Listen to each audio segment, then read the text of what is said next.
Three former executives linked to the scandal hit investment firm Stocks and Securities Limited (SSL) have now been charged. They were charged last evening following a ruling by the Director of Public Prosecutions (DPP).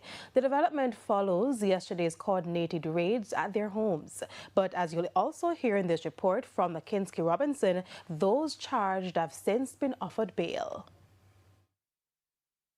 The three are former Director Hugh Croskery, former Montego Bay branch manager Sarah Meany, and ex-CEO Zachary Harding. They have each been charged with multiple counts of fraudulently inducing persons to invest money, failure to register company carrying on business in Jamaica, carrying out securities business without dealer's license, failure to apply to the Commission to be registered for securities issued, and breach of the Banking Services Act.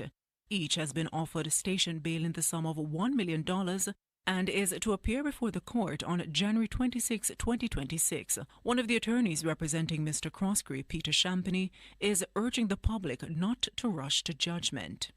My client has consistently maintained his innocence and has always made himself available to all of the regulatory bodies that are involved in this matter. We should be cautious in rushing to judgment. The matter is going to be before the court, and we should allow the justice system to work and not rush to any judgment and seek to be given to wild speculation.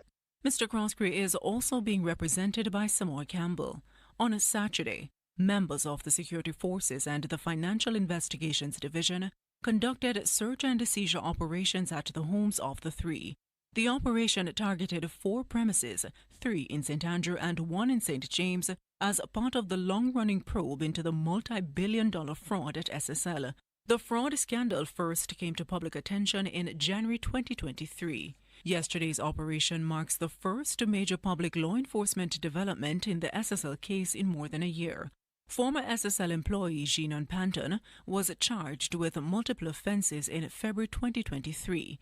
In December 2023, the FID submitted a case file to the Office of the Director of Public Prosecutions, signalling the possibility of further charges.